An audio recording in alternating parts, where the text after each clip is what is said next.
ሰላም ቤተሰቦች እንዴት ናችሁ? ከባለፈው የቀጠለ ክላስ ክፍል 5 የሞተር ጉልበት የሚቀንስባቸው ምክንያቶች ወይም የሞተር ጉልበት የሚቀንስበት ምክንያት እናያለን።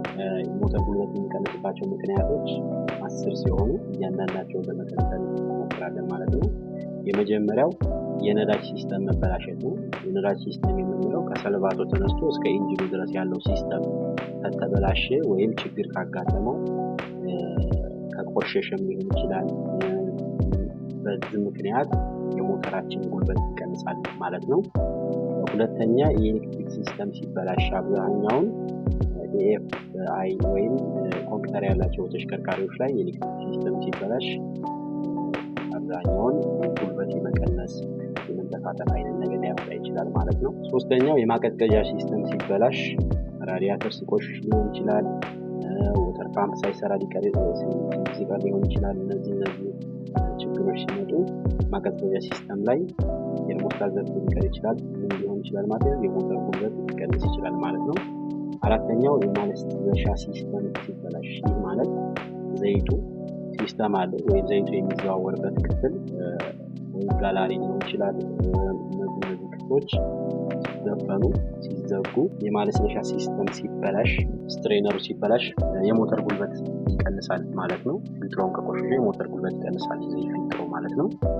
ሌላው አምስተኛው ኢንቴክ እና ኤግዞስት ማኒፎልድ ሲያነፍሱ ወይም ሲቆረጥ ሊሆን ይችላል ወይም ሲሰነጠቅ ማለት እንችላለን። ኢንቴክ እና ኤግዞስት ማለት ኢንቴክ ማለት አስገቢ ነው፣ አየሩ ወይም አየርና ነዳጁ የሚገባበት ሲሆን ኤግዞስት ደግሞ ጭሱ የሚወጣበት ክፍሎች ሲያነፍሱ የሞተር ጉልበት ይቀንሳል ማለት ነው።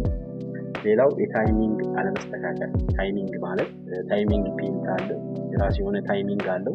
ያ ታይሚንግ ቤልት ካልተስተካከለ ወይም ታይሚንጉ ላይ ካልሆነ ወይም ትክክለኛ ቦታው ላይ ካልሆነ ምን ይሆናል ማለት ነው? የሞተር ጉልበት ይቀንሳል ማለት ነው። ስለዚህ ቫልቮቹ በሚከፍቱበት በሚዘጉበት ሰዓት ይፈጠራል ማለት ነው።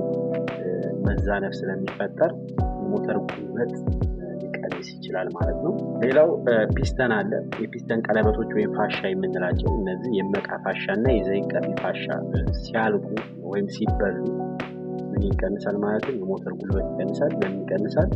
ፒስተኑ በማመቅ ጊዜ መቃ ስለማይኖረው ወደ ላይ በሚያምቅበት ሰዓት መቃው በፋሻው ስለሰፋ ወይም ስካለቀ ወደታች ስለሚወርድ አየር ወይም አየርና ወደታች ስለሚወርድ ይሆናል ማለት ነው። አያምቅም ማለት ነው። ወይም መቃ ይኖረው የዛ ሰዓት ጉልበት ያጣል ሞተሩ ማለት ነው፣ ፋሻ ካለቀ ማለት ነው። ሌላው የሲሊንደር ግድግዳ መስፋት። የሲሊንደር ግድግዳ ከሰፋ ፋሻ ከተበላ አንድ አይነት እንደነገርኳችሁ ማለት ነው። ስለዚህ የሞተር ጉልበት ይቀንሳል ማለት ነው። በተጨማሪ የፕሬሲዮን ሸራ ማለቅ፣ ሸራ ካለቀ ይሆናል የሞተር ጉልበት ይቀንሳል ማለት ነው። ፕሬሲዮን ሸራ ማለት ነው ካለቀ ያው ጉልበት አይኖረውም፣ አይሄድም ተሽከርካሪ፣ ድምጽ ብቻ ነው የሚኖረው ማለት ነው። ስለዚህ ኃይል አያስተላልፍም፣ ወደ እግሩ ኃይል አያልፍም ማለት ነው። በዛ ምክንያት የሞተር ጉልበት ይቀንሳል ማለት ነው። ፍሬን ይዞ ከቀረ ወይም ይህ ማለት ፍሬናት አድርጎ ከቀረ የሞተሩ ጉልበት ይቀንሳል።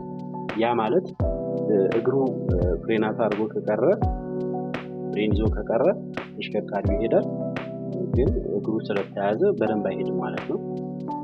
ይሄ ደግሞ የሞተሩን ጉልበት ይቀንሳል ማለት ነው። ሌላ የምናየው እዚህ ክፍል ላይ የጭስ አይነቶችን ነው። በጭስ መውጫው በኩል የሚወጣ የጭስ ቀለም አለ። ያ የጭስ ቀለም የሆነ መልእክት አለው። ያ ማለት በሚወጣው ጭስ አማካኝነት የምናውቀው ነገሮች አሉ ወይም የሚታወቁ ነገሮች አሉ ማለት ነው። የመጀመሪያው የጭስ አይነቶች ያው 3 ሲሆኑ የመጀመሪያው ሰማያዊ ጭስ ነው።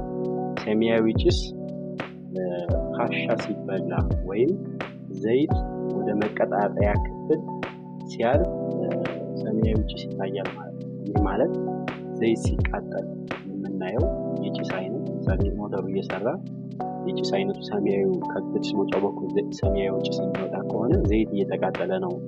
በተጨማሪ ፋሻ ተበልቷል ማለት ነው፣ ወይም ሲሊንደሩ ሰፍቷል ማለት ነው። ስለዚህ ይሄ ችግር አምጥቷል ማለት ነው። ሞተር ሰርቪስ ወይም ማድረግ ያስፈልጋል። ሞተር ሰርቪስን ባይሆን ፋሻ መቀየር ወይም ፒስተኑ መቀየር ተገቢ ነው ማለት ነው። ይሄ አንዱ መልዕክት ነው ማለት ነው። ስለዚህ በዛ አማካኝነት ማወቅ እንችላለን ማለት ነው። ፋሻ መበላቱ ሰማያዊ ጭስ ካወጣ ፋሻ ተበልቷል ወይም ሲሊንደር ሰፍቷል።